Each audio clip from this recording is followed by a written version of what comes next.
100 रोटी वाला ससुराल। सुनो जी, मुझे तो शीतल की बड़ी फिक्र रहती है। उसका ध्यान तो बस घर के बाहर दोस्तों के साथ घूमने फिरने में ही रहता है। उसे कुछ बोलो तो एक नहीं सुनती। मैं तो कहती हूँ इसकी जल्दी शादी वादी करवा दो, वरना लड़की हाथ से निकल जाएगी। तुमसे ज़्यादा चिंता है मुझे शीतल की शादी की। कल ही वो रामपुर वाले मौसा जी को फ़ोन भी किया था। बता रहे थे एक लड़का है नज़र में। उनका अपना घर है और लड़का भी अच्छा है।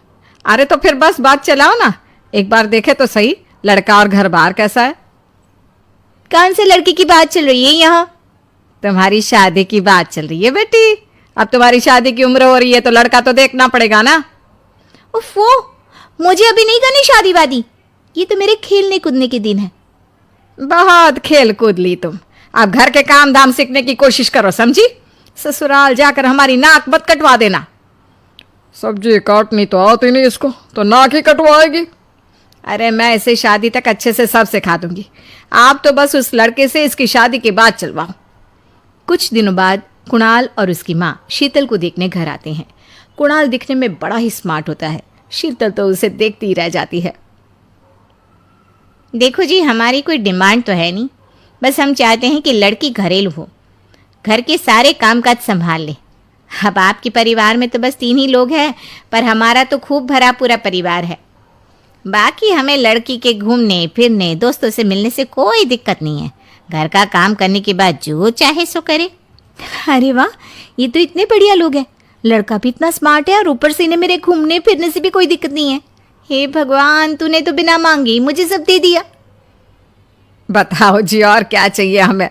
हमारी तरफ से तो रिश्ता पक्का है जी। बस फिर तो हंसी खुशी शीतल और कुणाल की शादी हो जाती है। शीतल मन ही मन बड़ी खुश होती है और उसी खुशी के साथ वो अपने ससुराल में कदम रखती है। आओ बहू, तुम्हारा अपने ससुराल में स्वागत है। ये मिलो अपने परिवार से। ये तुम्हारे ससुर जी, तुम्हारी ननद सुनीता और गीता, सुनीता के पति राजेश और उनके 2 बच्चे राजू और चिंटू। ये ना हमारे साथ यहीं रहते हैं। ये तुम्हारी दादी सास है और बाकी लोग अभी बाहर गए हुए हैं। इतने सारे लोग, ये सब यहीं रहते हैं इस घर में? अरे अभी तो मेरे देवर देवरानी और उनके 3 बच्चे यहाँ नहीं है। उसके मायके में भी शादी थी ना, तो बस वहीं गई है। कल तक आ जाएंगे। हे भगवान, ये घर है या धर्मशाला? ये सब एक साथ इस घर में कैसे रहते हैं? मुझे तो पता ही नहीं था इनका इतना बड़ा परिवार है। अब समझी कि कोई डिमांड क्यों नहीं की इन्होंने। ये सब चाल चले मेरे साथ। अरे बहू, खड़े खड़े क्या सोच रही हो? चलो अपने कमरे में जाकर आराम करो। जी माँ जी। अगले दिन शीतल का ससुराल में पहला दिन होता है। शीतल रसोई में जाकर सबके लिए खीर बनाने लगती है। तभी उसके ननद सुनीता आती है। अरे वाह भाभी, आज क्या बना रही हो?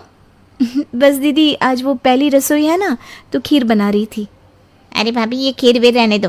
घर में 4 लोगों को शुगर है और कुछ लोग मीठा ही नहीं खाते। आप ना सीधा खाना ही बना दो। क्या फ़र्क पड़ता है, मीठा बने या नमकीन? बस बहू के हाथ की पहली रसोई होनी चाहिए ना। जी दीदी, तो फिर मैं खाना ही बना देती हूँ। आप बता दो खाने में क्या बनेगा? बस सिंपल सी कोई सब्जी बना दो, जैसे आलू गोभी या आलू मटर, और उसके साथ रोटियाँ सेक दो। हमारे परिवार में अब तुम्हें मिलाकर पूरे 20 लोग हो गए हैं। 15 बड़े और 5 बच्चे। बड़ों की 6 और बच्चों की 2 के हिसाब से रोटी बना देना।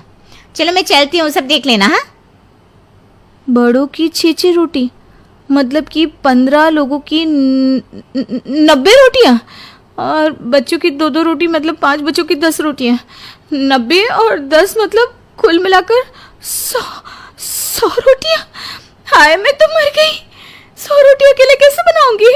माँ, ये तुमने मेरी शादी कहाँ कर दी? शादी से पहले तो मैंने कभी 4 रोटी से ज्यादा नहीं बनाई। शीतल एक बड़ी सी परात में 100 लोगों के हिसाब से आटा निकालती है और उसे गूंथना शुरू करती है। आटा गूंथते गूंथते शीतल के पसीने छूट जाते हैं। उसके बाद बारी आती है रोटी बनाने की। शीतल एक एक करके रोटी बनाना शुरू करती है और 10 रोटी बनाते ही अपनी कमर पकड़ लेती है। हाय, मैं मर गई। मेरी कमर टूट गई खड़े खड़े, और ऊपर से इतनी गर्मी।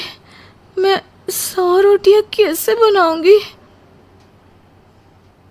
अरे भाभी, सब बाहर रोटियों का इंतजार कर रहे हैं। जरा जल्दी जल्दी रोटी सेक दो। सब